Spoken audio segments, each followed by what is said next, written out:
They threw food at him like he was nothing. Just another homeless man no one would miss. But when something metallic rolled across the diner floor, a biker picked it up and froze. The old man wasn't nobody. He was a war hero they tried to erase. The bell above Murphy's diner chimed for what felt like the 100th time that afternoon. The place was packed. Truckers, families, businessmen in press suits, all crammed into the faded red booths, filling the air with chatter and the smell of grease and coffee. In the far corner, almost invisible against the worn wallpaper, sat a man who looked like he'd been carved from shadows. Joe's weathered hands trembled slightly as he spooned soup into his mouth, each movement deliberate, like he was rationing not just food but dignity itself. His jacket, army green, threadbare at the elbows, hung loose on his thin frame. Nobody looked at him. That's how he preferred it. Mick noticed him immediately. From his booth near the window, Mick watched the old man with the kind of attention that came from years of reading rooms. His leather vest creaked as he leaned back, the patches stitched across it telling stories of 1,000 miles on 2 wheels. His crew, 4 bikers on their annual charity ride, were busy arguing about the best route to Denver, but Mick's focus had drifted. There was something about the way the old guy held himself, straight back despite the obvious exhaustion, like a bent nail that refused to lay flat. "You even listening, Mick?" Jake, his riding partner, waved a hand in front of his face. Yeah. Take Route 40. Better scenery." That's when the laughter started. At a booth directly across from the old man sat 4 businessmen in expensive suits, their ties loosened, clearly on their 3rd round of beers. The loudest one, a thick-necked man with slick-back hair and a Rolex that caught the light, was pointing at Joe, not even trying to be subtle about it. "Hey, look at this guy," he said, loud enough for half the diner to hear. "Eating like it's his last meal." "Probably is." His friends erupted in laughter. One of them, a younger guy with gelled hair, pulled out his phone. "I'm getting this. This is going on Instagram." Joe kept his head down, spoon frozen halfway to his mouth. His jaw tightened, but he didn't look up, just stared into his soup like he could disappear into it. Mick's grip on his coffee mug tightened. "Bet he hasn't showered in weeks," the thick-necked one continued, emboldened by his audience. "Probably reeks. Manager should throw him out. This is a family establishment." A mother at a nearby table quickly ushered her kids toward the door, clearly uncomfortable. The waitress, a tired woman in her 50s named Donna, approached the businessmen's table. "Gentlemen, please keep it down." "Oh, come on, Donna." Thick-neck grinned. "We're just having fun. It's not like he can even understand us." Probably fried his brain on cheap booze. That's when he did it. With a casual flick of his wrist, like he was tossing trash, the man picked up what remained of his burger, half-eaten, dripping with ketchup, and hurled it across the diner. Time seemed to slow. The burger tumbled through the air, sesame seeds scattering, and hit Joe square in the chest with a wet slap. Ketchup splattered across his jacket, his soup bowl tipped, and the old man just sat there, frozen, as hot liquid soaked into his lap. The diner went dead silent. Mick was already moving. His chair scraped violently against the floor. In 3 long strides, he crossed the diner, his boots heavy on the checkered tile. Jay called out behind him, "Mick, don't," but it was too late. Mick stopped at the businessmen's table, towering over them. Up close, he was bigger than he'd seemed in the booth, 6'3" of leather, muscle, and barely contained fury. "Apologize," Mick said quietly. Thickneck looked up, his smirk still in place, but wavering slightly. "Excuse me, you heard me.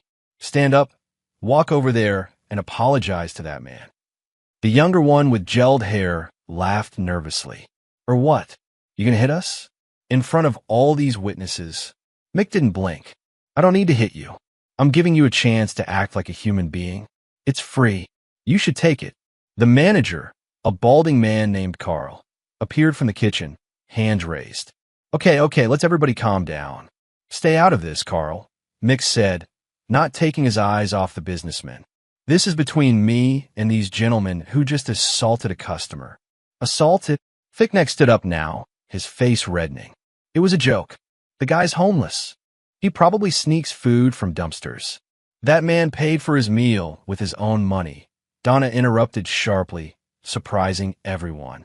Counted out exact change. Every penny. Mick's jaw clenched. Last chance. Apologize. The businessman opened his mouth to respond, but Mick had already turned away. He walked to Joe's table, where the old man was frantically trying to wipe soup off his pants with thin paper napkins, his hands shaking worse now. "Hey," Mick said gently, crouching down. "You okay?" Joe wouldn't meet his eyes. "I'm fine. I should go." "You don't have to go anywhere. You paid for that meal." "I don't want trouble." Joe's voice was raspy, like he didn't use it much. Mick started picking up the items that had spilled from Joe's canvas bag. A worn paperback, a small flashlight, a bundle of papers rubber-banded together. Then his hand closed around something cold and metallic that had rolled under the table. He pulled it out into the light. It was a medal. Not just any medal. Even Mick, who'd never served, recognized the distinctive star, the blue ribbon. The engraving was worn but readable. S.G.T. Joseph Miller. For conspicuous gallantry. A Medal of Honor.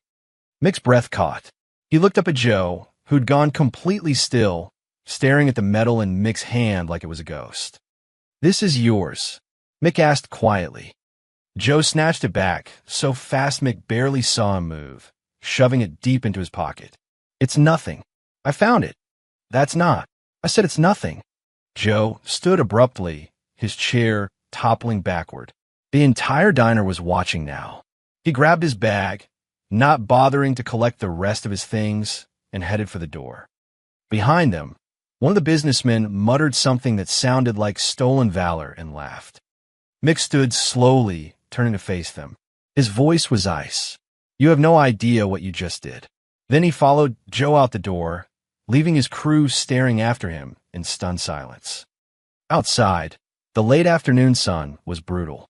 Mick squinted, scanning the parking lot, but the old man had already vanished, swallowed up by the maze of alleys behind the strip mall like he'd never existed at all. But Mick had seen the medal, and he knew, with absolute certainty, that this wasn't over. The alley behind Murphy's diner smelled like rotting produce and old motor oil. Mick stood at the entrance, hands on his hips, watching the shadows where Joe had disappeared. The sun was already sinking lower, painting everything in shades of orange and gray. "Mick!" Jake jogged up behind him, slightly out of breath. "What the hell was that?" "That medal," Mick said, still staring into the alley. "It was real. A Medal of Honor? Come on, man. Those things are worth money." It had his name on it. Mick turned to face his friend. "Joseph Miller. Engraved right on it. You don't fake that kind of thing." Jake's expression shifted from skepticism to confusion. "So, he's actually a war hero? Living on the streets?" Before Mick could answer, the diner door burst open. The four businessmen strode out, thick neck leading the way, phone pressed to his ear. When he saw Mick, his smirk returned. "Yeah, officer, I'm still here," he said loudly, making sure Mick heard. "The guy who threatened us? Still standing right outside. 6'3", leather vest, definitely part of some kind of gang." Mick's jaw tightened, but he didn't move. "Biker gang," Thick Neck continued, embellishing now. "Yeah, I'd say we felt very threatened. He got right in my face. I think he had a weapon." "That's a lie." Jake stepped forward, but Mick held out an arm, stopping him. "Let it go," Mick said quietly. "But I said let it go." The younger businessman with gelled hair was recording everything on his phone now, practically salivating at the drama. "This is gold. Violent biker threatens innocent diners. My followers are going to eat this up." Within 10 minutes, a patrol car pulled into the parking lot. Two officers stepped out, one older, gray-haired, the other barely looked old enough to shave. The older cop, whose name tag read Martinez, surveyed the scene with tired eyes that had seen this dance before. "All right," Martinez sighed. "Who called?" Thick Neck stepped forward immediately, suddenly the victim. "We did, officer. This man," he pointed at Mick, "verbally assaulted us inside the restaurant. Got aggressive, made threats. We have witnesses." "That's not what happened," Donna had come outside, wiping her hands on her apron. Those men threw food at another customer. This man just told them to apologize. See? The younger businessman jumped in. She admits he confronted us. That's harassment. Martinez looked at Mick. Is that true? You confront these men. I asked them to apologize for throwing food at an elderly veteran, Mick said evenly. Didn't touch anyone. Didn't threaten anyone. He called us inhuman, Thick Neck protested. I said you should act like human beings. That's not a threat. That's advice. The younger cop, Reed, according to his tag, stepped closer to Mick, hand resting on his belt near his baton. You need to watch your tone, sir. Martinez held up a hand. Reed, relax, he turned to Thick Neck. Did he touch you? Make any specific threats? Say he'd hurt you. The businessman hesitated, realizing his exaggeration might not hold up. Well, no, but the implication. There's no law against implications, Martinez said flatly. He looked at Mick. You planning to cause any more trouble today? No, sir. Then I suggest you and your friends get back on your bikes and ride out of here. And you, he turned to the businessman, stop wasting my time with this nonsense. Nobody got hurt. Nobody got threatened. Go home. Thickneck's face reddened. This is ridiculous. What about our safety? What if he follows us? Then you call us. But right now, there's no crime here. Martinez tipped his hat to Donna and walked back to his patrol car. As the officers drove away, Thick Neck jabbed a finger at Mick. You're lucky, biker trash. Real lucky. No, Mick said quietly. You're lucky, because that man you threw food at, he earned this country's highest honor, and you'll never in your entire life accomplish anything close to what he's already done. The businessman opened his mouth to respond, but something in Mick's eyes made him reconsider. He muttered something under his breath, and he and his friends climbed into a black BMW and sped out of the parking lot. Jake exhaled slowly. That could have gone worse. It's not over, Mick said, pulling out his phone. Get the crew together tonight. Tell them to meet at the garage. Why? What are you planning? Mick pulled up a search engine, typing in Joseph Miller Medal of Honor. His thumb hovered over the search button. That old man didn't want help, didn't want attention. But that medal wasn't stolen, and he wasn't lying. Mick hit search. Something happened to him. Something bad enough to put a war hero on the streets. And I'm going to find out what. The garage sat on the edge of town, a corrugated metal building that looked like it had survived 3 decades of bad weather and worse decisions.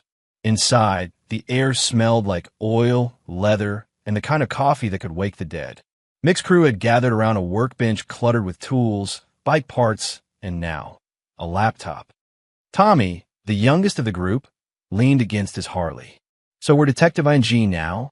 This what charity rides have become. Shut up, Tommy, Sarah said, not looking up from the laptop. She was the only woman in their crew, a former Marine with a scar across her left eyebrow and zero patience for stupidity. Her fingers flew across the keyboard. If Mick says the medal was real, it was real. Jake set down a 6-pack of beer. Even if it is, what's the play here? Track down some homeless vet and force him to accept help he clearly doesn't want. Mick didn't answer.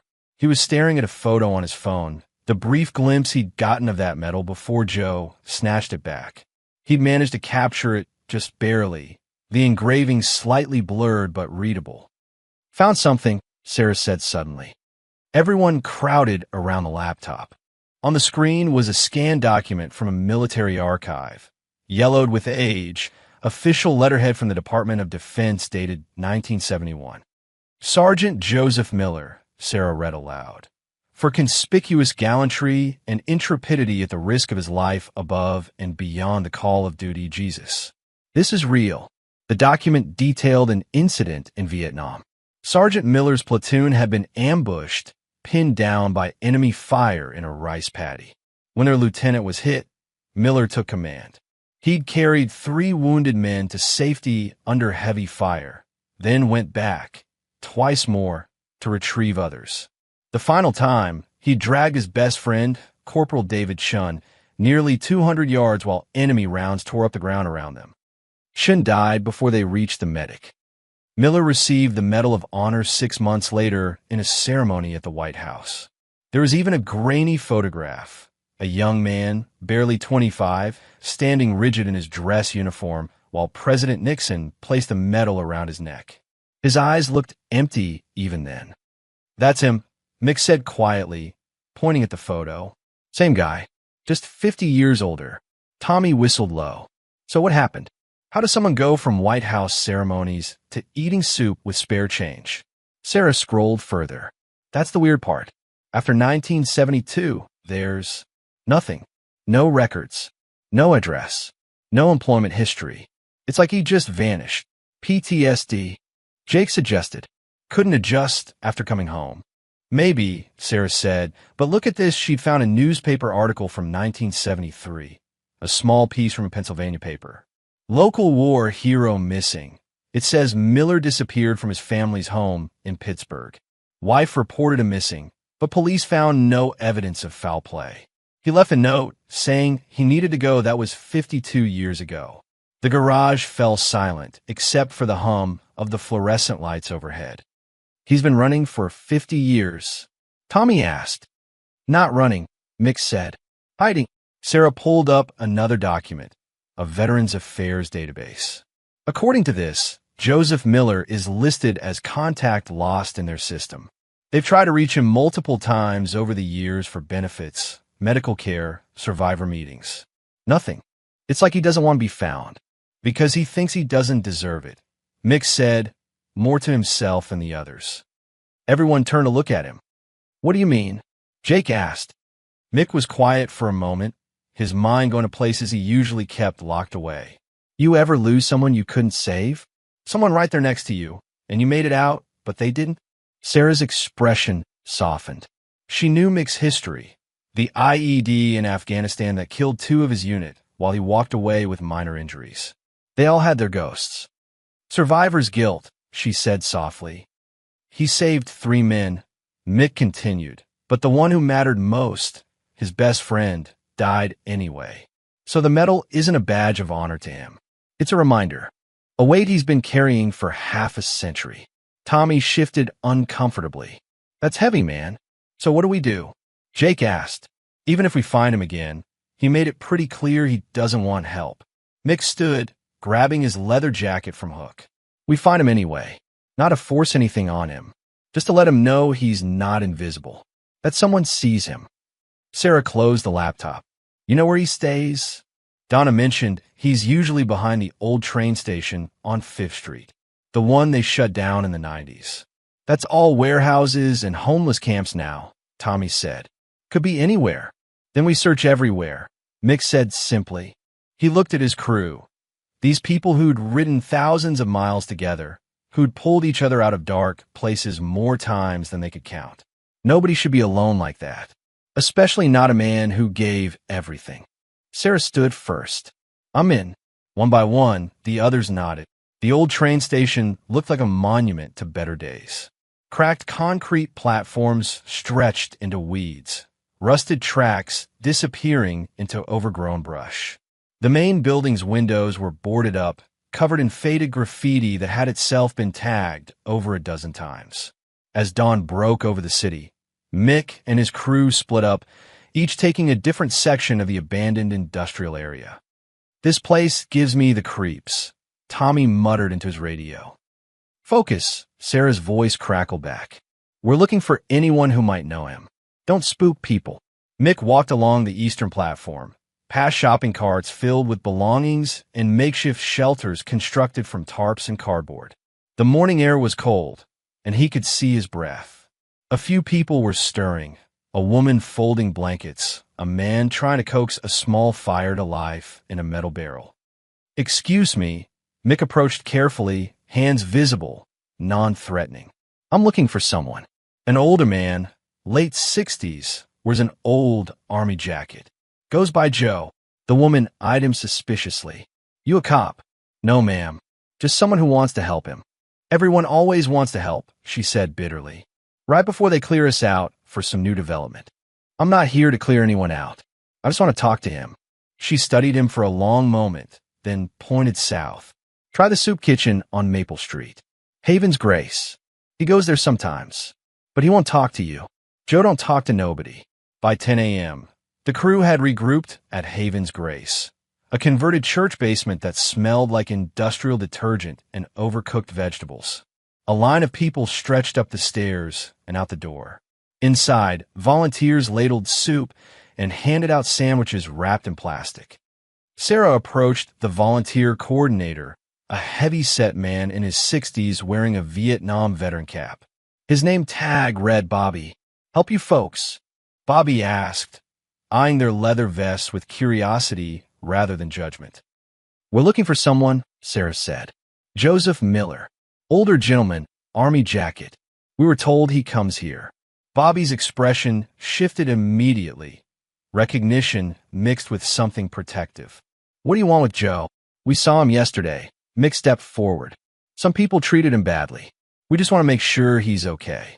Joe can take care of himself." "I'm sure he can. But we also saw something else." Mick lowered his voice. "A Medal of Honor, with his name on it." Bobby went very still. Then he sighed, gesturing for them to follow him to a quieter corner. "So we know he's a decorated veteran who shouldn't be living on the streets. You think he doesn't know that?" Bobby's voice carried an edge now. "You think people haven't tried? VA's tried. Churches have tried. I've tried. Joe, who doesn't want help?" "What?" Jake asked. Bobby was quiet for a moment, wrestling with how much to say. "Been seeing Joe around for, hell, must be 15 years now. He showed up in this city like a ghost. Never begs. Never asks for anything. Works odd jobs for cash when he can, hauling trash, moving boxes. Eats one meal a day, usually here. Sleeps behind the station. You ever talk to him?" Sarah asked. "Tried. Most I ever got out of him was his name and that he served. But I recognized that jacket, 173rd Airborne. Same unit I was in, different time. I looked him up after I saw it. Found the Medal of Honor citation."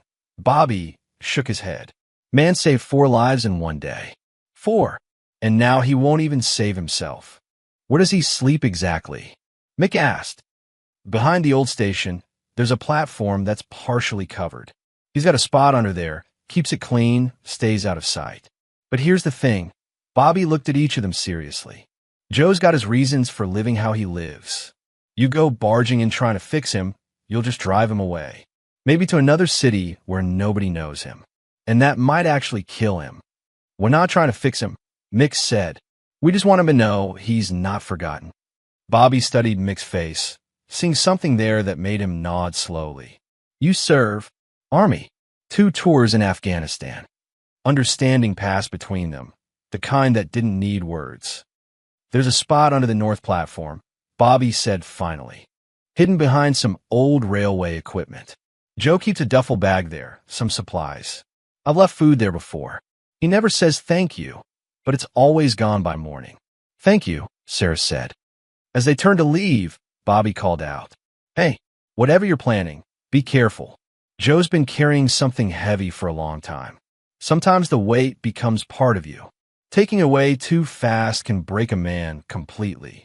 Outside, the crew gathered by their bikes. "So what's the play?" Tommy asked. Mick thought for a moment, then pulled out a thermos from his saddlebag, the good one, the kind that kept coffee hot for 12 hours. He also grabbed a notepad and pen. "We leave him something. No pressure. Just a gesture." He wrote carefully. "We want to help. No strings. No judgment. When you're ready. Mick." He added his phone number at the bottom. That night, under the cover of darkness, Mick placed the thermos and note in the hidden spot Bobby had described. Then he and his crew left, their engines rumbling into the distance. Behind them, from the shadows of the platform, a pair of weathered eyes watched them go. 3 days passed with no response. Mick checked his phone obsessively at traffic lights, during meals, in the middle of the night when he couldn't sleep. Nothing. The thermos had been taken. He'd checked the next morning and found it gone, but the silence stretched on. Maybe he threw a number away. Tommy suggested on the 4th day. They were at a diner across town, different from Murphy's, less crowded. "Maybe," Mick said, staring into his coffee. "Or maybe," Jake added carefully, "he just wants to be left alone. We did what we could. Mick didn't answer. Something Bobby had said kept circling in his mind. Sometimes the weight becomes part of you. He knew that feeling. Knew what it was like to carry something so heavy that putting it down felt impossible, felt wrong, even like you didn't deserve to be free of it. That night, Mick found himself driving back to the train station alone. He told himself he wasn't looking for Joe, just checking, making sure the old man was okay. The platform was dark except for one flickering light that somehow still worked after decades of neglect. Mick parked his bike and walked slowly through the shadows, his boots crunching on gravel. You're persistent. I'll give you that. Mick spun around. Joe stood about 15 feet away, partially hidden in the darkness beneath the platform overhang. He looked smaller somehow, more fragile in the harsh shadows, but his eyes were alert. I didn't mean to intrude, Mick said carefully. That's exactly what you meant to do. Joe's voice was rough but steady. Coffee was good, though. Better than the shit they serve at Haven's Grace. A smile tugged at Mick's lips. Least I could do. They stood in silence for a long moment, neither moving. A train whistle echoed in the distance, a freight line that still ran through the east side of town. Why are you really here? Joe asked finally. Honestly, I don't know. I saw what happened at that diner. Saw how they treated you. And then I saw that medal, and I couldn't. Mick stopped, searching for the right words. You shouldn't be invisible. Maybe I want to be invisible. Nobody wants that. Not really. Joe laughed, a bitter, hollow sound. You don't know anything about what I want. You're right. I don't. Mick took a step closer. But I know what it's like to come home and feel like you don't fit anymore. Like the person who left isn't the person who came back. Something flickered across Joe's face. Afghanistan. Yeah, 2 tours. Lost some good people. Joe was quiet for a moment. Then, unexpectedly, he moved into the light and sat down on an old crate, gesturing vaguely for Mick to do the same. Mick grabbed a plastic bucket someone had left behind and flipped it over. You looked me up, Joe said. It wasn't a question. The medal had your name on it. And now you think you know my story. I know you saved 4 men in Vietnam. I know you got the Medal of Honor from President Nixon. I know you disappeared in 1973 and nobody's seen you since.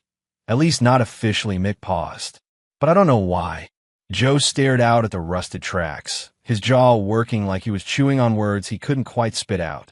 When he finally spoke, his voice was barely above a whisper. I saved 3 men that day. Not 4-inch. The citation says. The citation is wrong. Joe's hands clenched into fists. Or maybe it's right, technically. I pulled 4 bodies out of that rice paddy. But only 3 were still breathing when we got them to the medic. Understanding dawned on Mick. Your friend, Chun. Joe's head snapped up. You read about David? The report mentioned him. Said you carried him 200 yards under fire. I carried his body 200 yards. Joe's voice cracked. He died maybe 50 yards in. I felt him go. Felt the exact moment he stopped breathing against my back. But I couldn't. I couldn't leave him there. So I kept going. Told myself he was just unconscious. Told myself he'd make it if I just moved faster. A train passed in the distance, its rumble filling the silence between them. They gave me that medal 6 months later. Joe continued. Put it around my neck at the White House. Everyone clapping, shaking my hand, telling me I was a hero. And all I could think about was David's mother. How she'd look at me at the funeral, like she was asking why it wasn't me instead. Why her son died and I got to live. That wasn't your fault, Mick said quietly. Wasn't it? Joe looked at him. In the flickering light, Mick could see tears tracking down the old man's weathered face. I was supposed to scout ahead that morning. David volunteered to go instead. Said I looked tired. I let him go. 5 minutes later, the ambush started. If I'd gone, if I'd been in front instead of him, then maybe you'd both be dead. Or maybe just you. Or maybe the same thing would have happened. Mick leaned forward. You can't live in the maybe. I've been living in the maybe for 52 years. I know, Mick said. And he did. He thought about Martinez and Cooper, the 2 soldiers who died when their Humvee hit that IED. How he'd been scheduled for that patrol, but got reassigned last minute. How he'd spent years wondering if he could have spotted the bomb, could have saved them somehow. The weight doesn't go away, Mick said finally, but it gets lighter when you stop carrying it alone. Joe wiped his face roughly. Why do you care? Because nobody helped me when I came home. I had to figure it out myself. Took years. Almost didn't make it. Mick met Joe's eyes. And because you deserve better than hiding in the shadows for something that wasn't your fault. The meeting with the reporter almost didn't happen. Mick had called Sarah at 2 in the morning, still wired from his conversation with Joe. We need to do something bigger, he'd said. Something that forces people to see him. What are you thinking? A story. A real one. Get the truth out there. Sarah had contacts, veterans organizations, local media, advocacy groups. By noon the next day, she'd connected with Elena Vasquez, a reporter for Channel 7 who specialized in veteran affairs.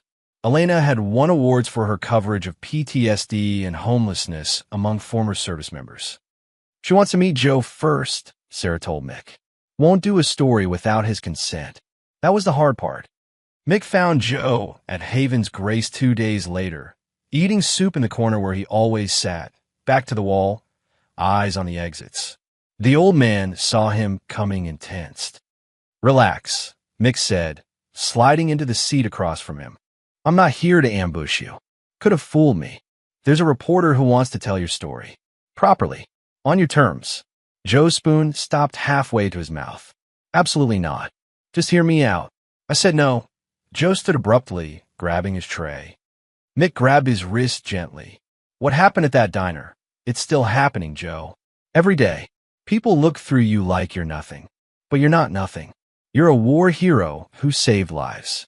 Your story matters. My story is mine. I don't owe it to anyone. You're right. You don't. Mick released him. But maybe there's some other kid out there, some other vet struggling with the same guilt you've been carrying. Maybe hearing your story helps them. Maybe it stops them from disappearing for 50 years. Joe stood there, trembling slightly, the tray shaking in his hands. The reporter's name is Elena Vasquez. Mick continued. She's a veteran herself. Army nurse. Iraq. She understands. No cameras if you don't want them. No ambush. Just a conversation. Where? Mick hesitated. Murphy's Diner. Tomorrow at noon. Joe's laugh was sharp and bitter. You want to go back there? Were those men humiliated you? Yes.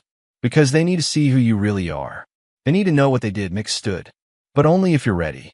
I won't push you. Joe stared at him for a long moment. Then, without a word, he walked away. Mick didn't know if he'd show up. The next day, Mick arrived at Murphy's Diner at 11:30 with his entire crew. Elena Vasquez was already there, a sharp-eyed woman in her 40s with graying hair pulled back in a tight bun. Her cameraman, a younger guy named Marcus, was setting up discreet equipment in the corner booth. He might not come, Mick warned her. Then we wait, Elena said simply.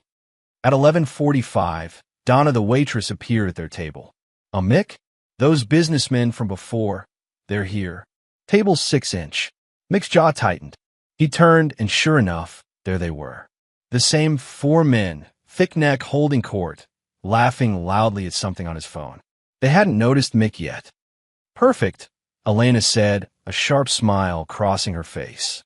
Marcus, make sure you get good angles. At 12:15, Mick was about to give up when the bell above the door chimed.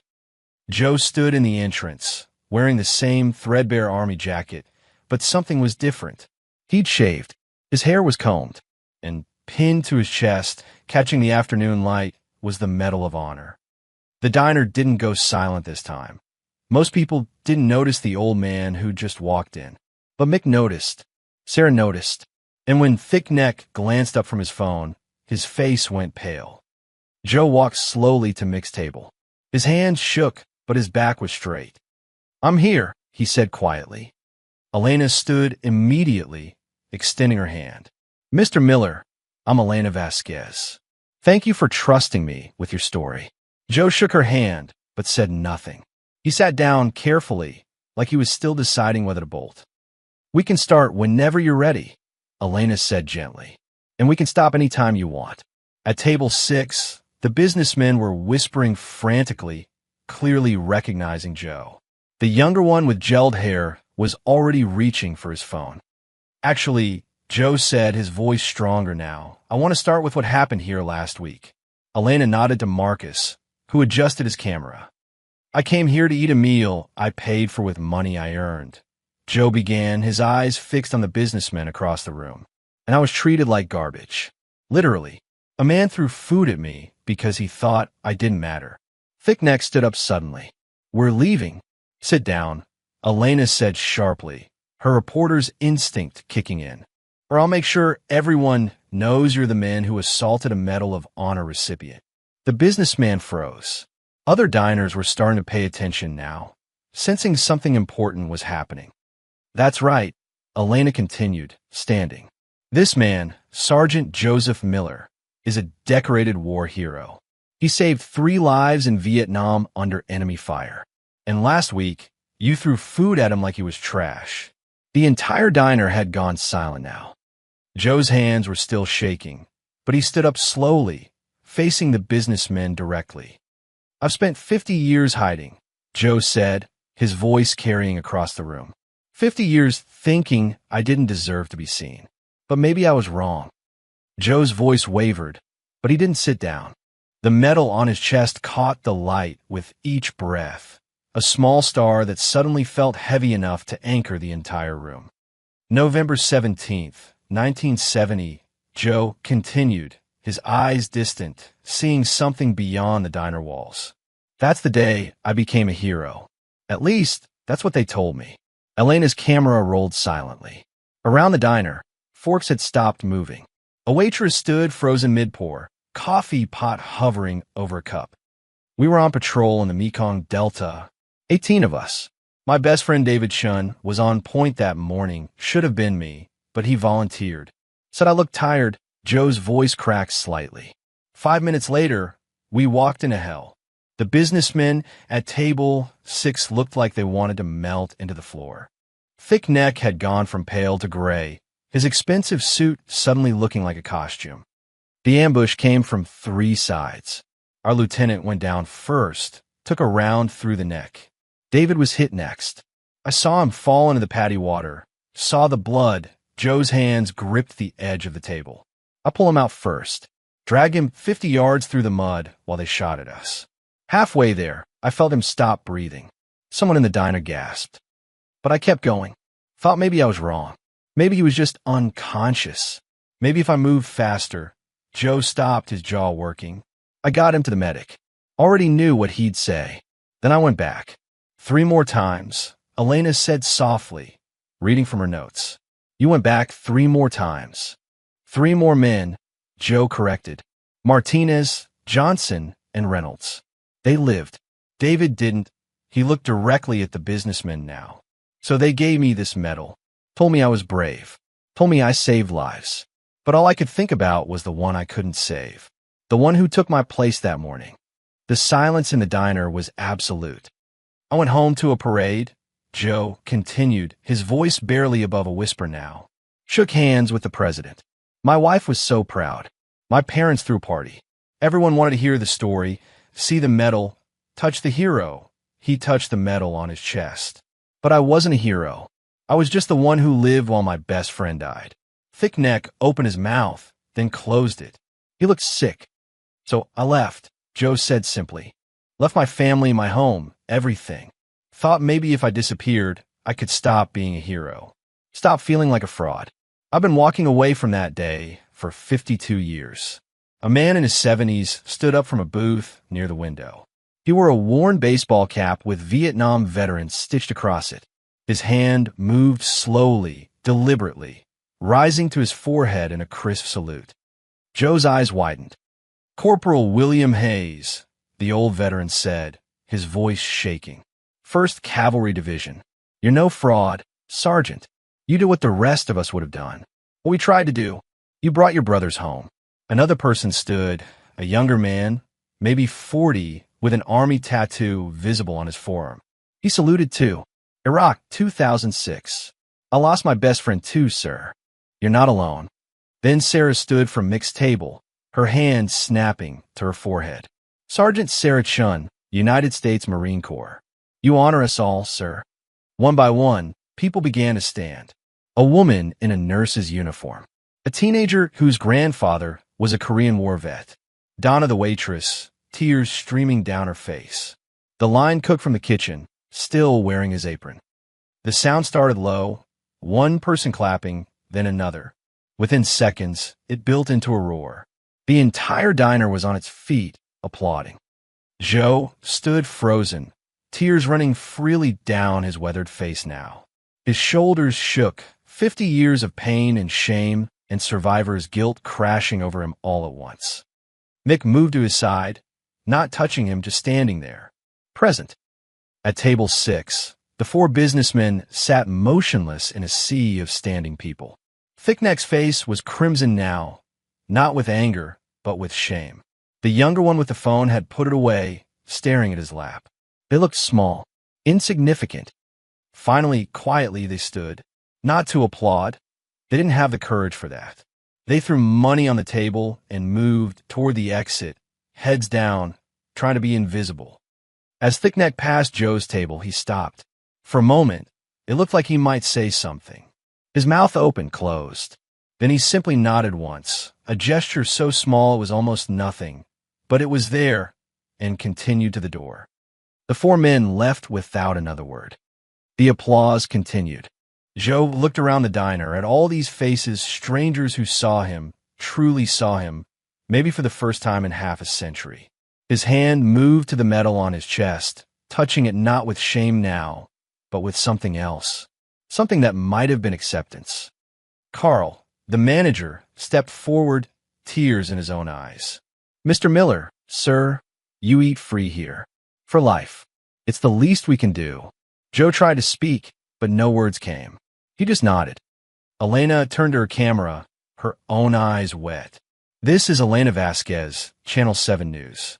This is the story of Sergeant Joseph Miller, a war hero who America forgot, but who we remember now." The applause finally faded. People returned to their seats, but everything had changed.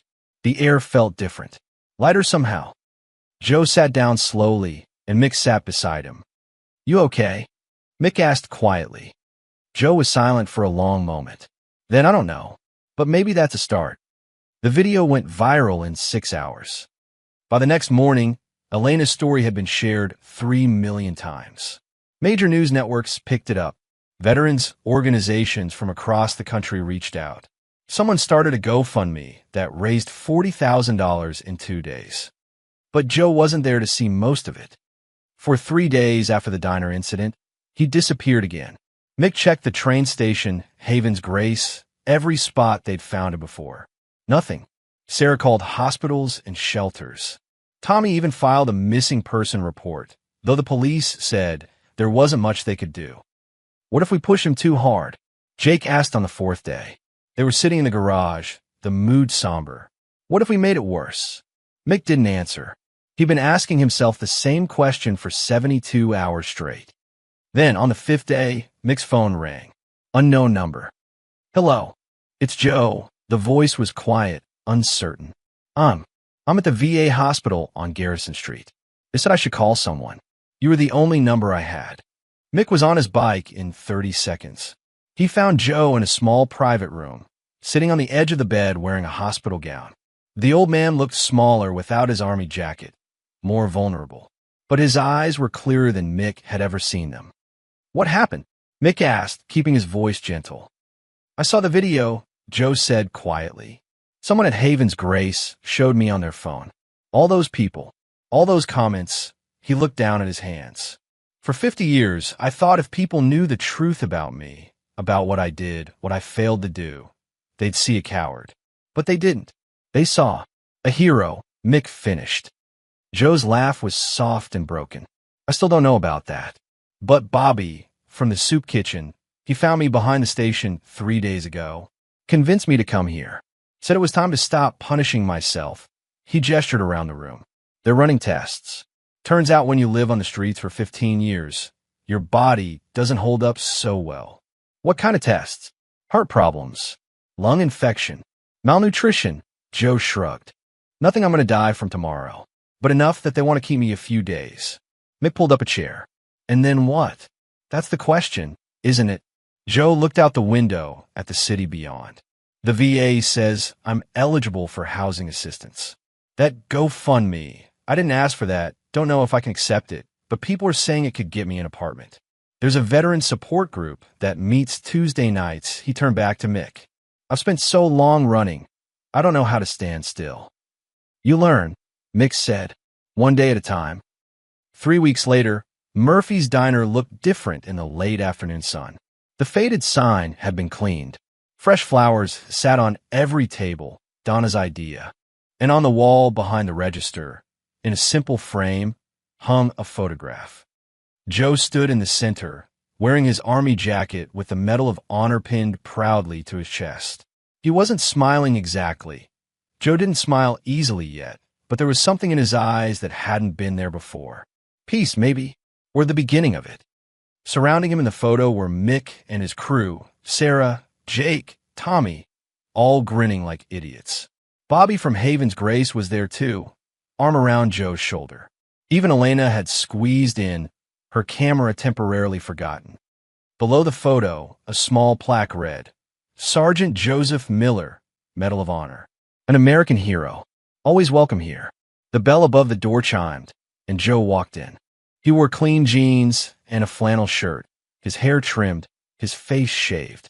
The army jacket was still his constant companion, but it looked different now, worn with pride instead of shame. Table's ready, Mr. Miller, Donna called out, beaming. But Joe didn't go to his old corner spot. Instead, he walked to the large booth by the window where Mick's crew always sat. They were already there, waiting. Took you long enough, Tommy said, sliding over to make room. Coffee's getting cold. Joe sat down, and for the first time in 52 years, he wasn't sitting alone. Sarah pushed a menu toward him. The meatloaf's actually decent today.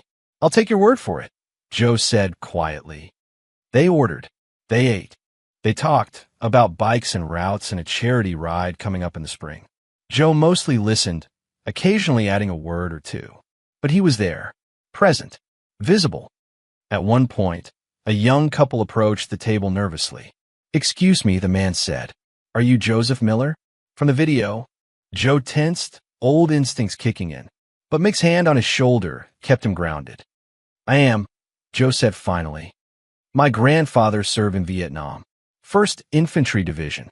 He saw your story and wanted me to find you, to say thank you. For your service. For telling your truth, the young man extended his hand. It meant a lot to him. To us. Joe shook his hand, his grip firm. Thank you for telling me. As the couple walked away, Joe looked around the table at these people who'd refused to let him disappear, who'd seen him when he didn't want to be seen, who'd given him something he thought he'd lost forever, a place to belong. So about that charity ride, Joe said, his voice stronger now. You think there's room for one more? Mick grinned. Brother, we've been saving you a seat. Outside, the sun was setting over the city. Inside Murphy's diner, a war hero who'd spent half a century in the shadows finally sat in the light.